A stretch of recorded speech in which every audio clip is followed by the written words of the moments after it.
Just a quick intro from me. It's another day here in London. The weather's bad because Storm Dara's hit the UK.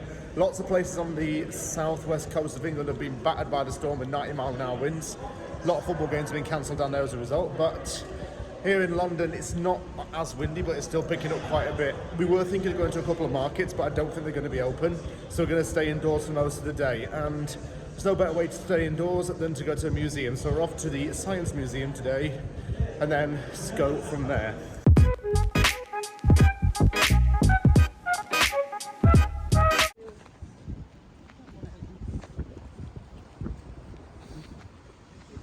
We've come inside the Royal Albert Hall to get a coffee, and we're not going to be able to go into the museum just yet because it doesn't open until 10 AM. It's around 9 o'clock right now.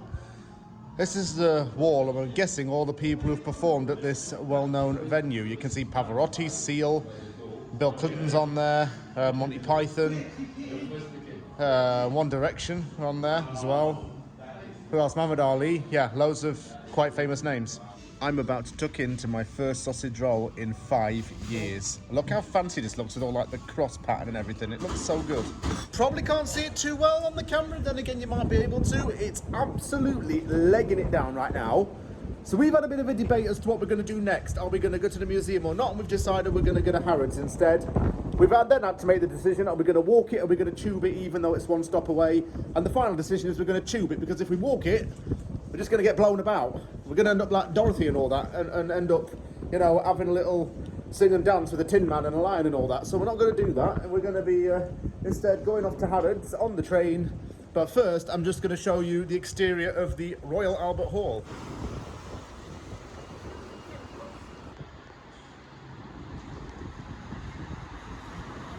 Even more of a change of plan, we're going to get a bus instead of the tube.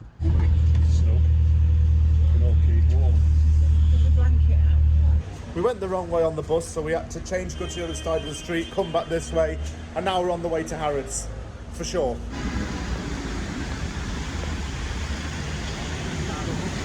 Where do I start with this place? It's Prada, Fendi. We're going into the food halls. Mother says get in here early and you're bound to have more chance of getting something to eat. First impression, it looks like very Victorian. Got a meat stall here. The juice bar's over there. Got fruit and vegetables, and here you've got like samosas and curry. We're now in the chocolate hall. Totally going against my diet this whole trip, because look at all this stuff. How can you resist?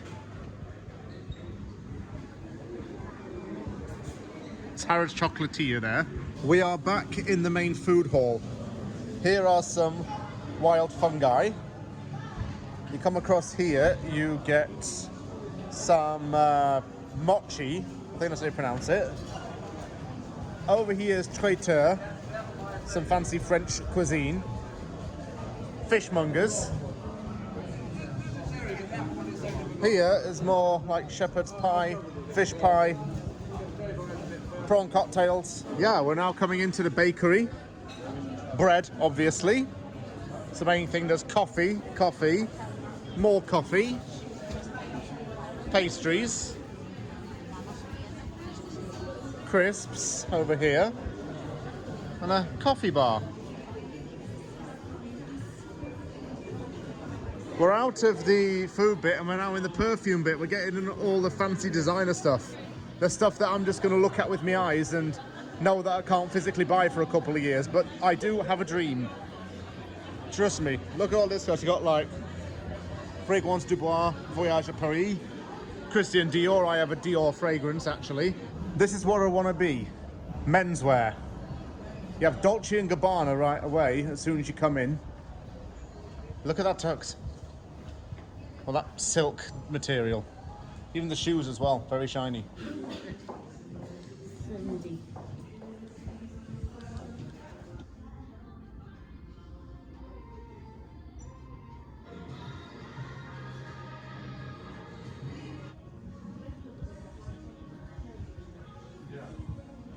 The next floor we're on is the third floor, which is home and furniture. You have a fancy looking Christmas dinner set here. And here you've got Techno Gym. We're here at the art gallery. It's very interesting looking paintings and pictures. One round here is a famous picture of Queen Elizabeth II, which was drawn by the late Andy Warhol. This is the Christmas section. Guessing this is where you can get all your Christmas shopping done. There's baubles on sale. There's a lot more people than the other places.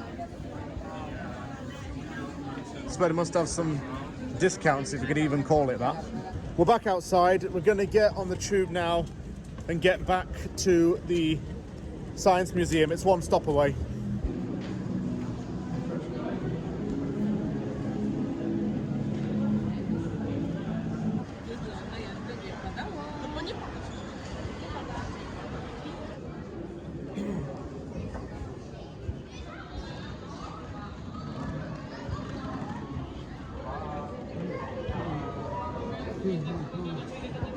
So here we are in the flight bit, learning all about planes and rockets and balloons.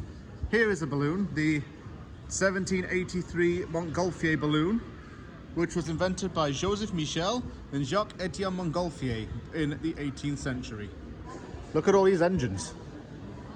This is from a Wellesley Viper from 1916, so this is from the First World War. These are old monoplanes and biplanes. I have Imperial Airways here. Come across over here the US Mail Air Express. Even some like First Airlines would have used these kind of planes.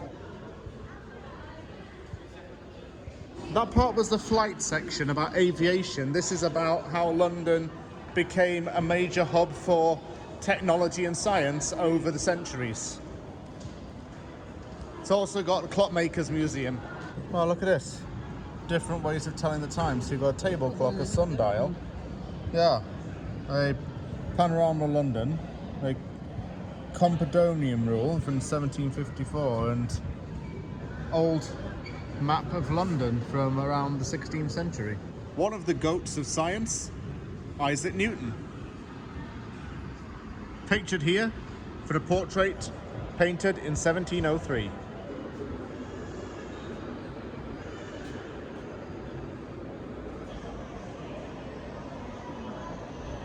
This next section is to do with time and clockmakers. This clock here is from 1577. The science of telling the time actually goes back to the 1500s. Anything from sundials, which you can see here, to what looks like grandfather clocks in the 18th century again. The 18th century was a major boom in technology and science, especially in Britain. So one thing Britain does like to pride itself over is its science and its contribution to that field. Old pocket watches. Only the very rich could afford these back in the day. This is moving on to the 19th century. You see clocks that may look a little bit more familiar to even in the modern age. These are like the kind of clocks your grandparents might have had. So this floor is the floor of the engineers and the medics. So technicians and engineers over there. So these touchscreens allow you to play the role of a technician and have a virtual understanding of the different kinds of technicians. You have sound technician, which I remember doing at uni, brewing technician, which kind of ties in with my job and career ambitions, software developer, which is what my brother does, I think, water process technician, bioinformatics technician. What other technicians we got? Food packaging technician, bike technician. Yeah, you get the idea.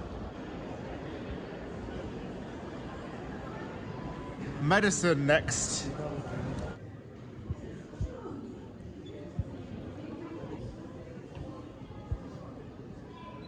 I initially thought that this was an iron lung, but it's not. It's actually an early MRI body scanner that was invented in the late 1970s by Peter Mansfield.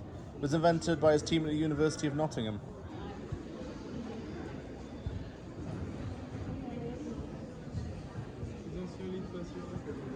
Here are some old health posters.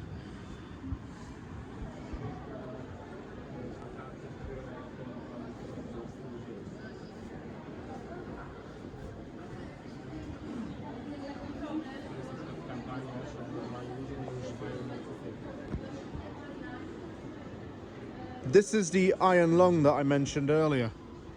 Can you imagine being encased in this for several decades? I know that old gentleman in America was since the 1950s. His name was what, Paul Alexander, I think his name was.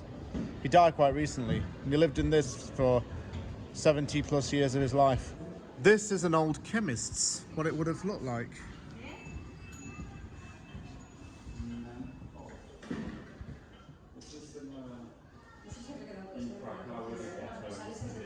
We got the train and headed back to the hotel. Today we're calling it quits quite early in the day. It was only about 2 o'clock.